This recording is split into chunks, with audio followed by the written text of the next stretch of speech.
dinner কৰিবৰ কাৰণে ওলাই আহিছোঁ হাজৰিকা পাপা আগফালে বহিছে পাপা প্ৰতিজন পিতৃ মাতৃয়ে তেওঁলোকৰ সন্তানৰ লগত সময় কটাই ভাল পায় আৰু বিশেষ দিনবিলাকত বিশেষকৈ তেওঁলোকক কাষত বিচাৰে আমি যেহেতু যোৱাৰ সুবিধা হোৱা নাছিল সেয়েহে মা পাপাক ক'লোঁ যে তেওঁলোকৰ 34 বছৰীয়া বিবাহ বাৰ্ষিকীটো আমি উদযাপন কৰিব বিচাৰিছোঁ আৰু আপোনালোক পাৰিলে যোৰহাটলৈ গুচি আহক আৰু তেওঁলোকো সুবিধা মিলাই আহি ওলালহি প্ৰথমে উপাসনাহত আহিব নোৱাৰাৰ কাৰণে অকমান বেয়া লাগিছিলে কিন্তু পাছলৈ কি হয় আপোনালোকে ভিডিঅটো চাই থাকক তেতিয়া গম পাব মা পাপা আহি পোৱা গধূলি হ'ল আৰু আমিও বিয়া এখন খাবলৈ গৈছিলোঁ সেয়েহে দেখিছে মোৰ মুখত অভাৰ মেকআপ মানে কি আৰু অকণমান সাজি কাচি গৈছিলোঁ যে পিছে ৰেষ্টুৰেণ্টলৈ যোৱাৰ আগতে মোহাৰিও গৈছোঁ লাজ লাগে নহয় আকৌ বৰ বিয়া খাবলৈ যোৱা নিচিনা ৰূপ ধাৰণ কৰি থাকিলে যিয়ে যি নহওক আমি সিদিনা মানে ভাবিয়ে থৈছিলোঁ যে আমি ৰাতিলৈ খোৱাৰ ব্যৱস্থাটো বাহিৰতে কৰিম আৰু সেই কথামতেই কাম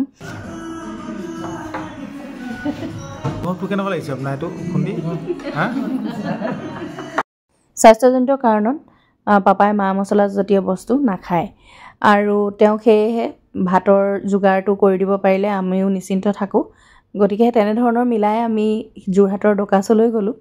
আৰু আমি সকলোৱে বিৰিয়ানী খালোঁ মায়ে বিৰিয়ানী খাই খুব ভাল পায় আৰু পোৱালীকেইটাৰ কথাটো ক'বই নালাগে গতিকে সকলোৱে খানা খায়ো ভাল পালে আৰু পৰিৱেশটোও ভাল পালে বাকী এই আমাৰ পল্টন এই দুটা দেখিছে নহয় এই দুটা তাৰমানে মা পাপাৰ গাৰ্ড আৰু যিকোনো সময়তে তাহাঁতি লগত বাকী এতিয়া চাওক ইহঁতি আহি ওলালহি ৰাতি 12টা বজাত এনিভাৰ্চাৰী হৈছে পিছে ৰাতি 12টা বজাত ওলাইছে সি যোৰহাট ৱেলকাম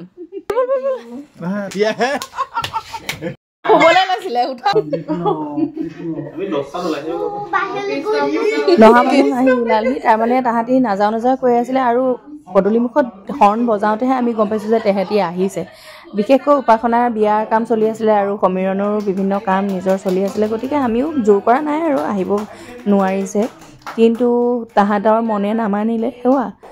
কেক এটি লৈ ওলালহি আৰু পাপা দেখিছে নাই কম নহয় জিন্স আৰু চাৰ্ট শুবলৈ লোৱা মানুহে পিন্ধি আকৌ কেক কাটিছে এইখিনি আৰু এটা কথা উপাসনাই যেনে তেনে হ'লেও সব মানুহকে কেক এটা দিয়ে তাৰমানে ঘৰত এই অকণমানিকেইটাৰ বাৰ্থডে হওক কাৰোবাৰ কিবা এটা হওক তাই মানে কেক যোগান ধৰা মেইন মানুহ বাৰু যি কি নহওক অৱশেষত সকলো অহাৰ কাৰণে মা পাপাও বিৰাট ভাল পালে তাহাঁতিকেইটাক আমিও মিছ কৰি আছিলোঁ অহাৰ কাৰণে ভাল হ'ল তাইৰ গাও বেয়া ইফালে আকৌ মুঠতে যেনে তেনে গোটেইবোৰ মিলিলে আমি আনন্দ ফূৰ্তি কৰি সিদিনা ৰাতি শুই গ'লোঁ আৰু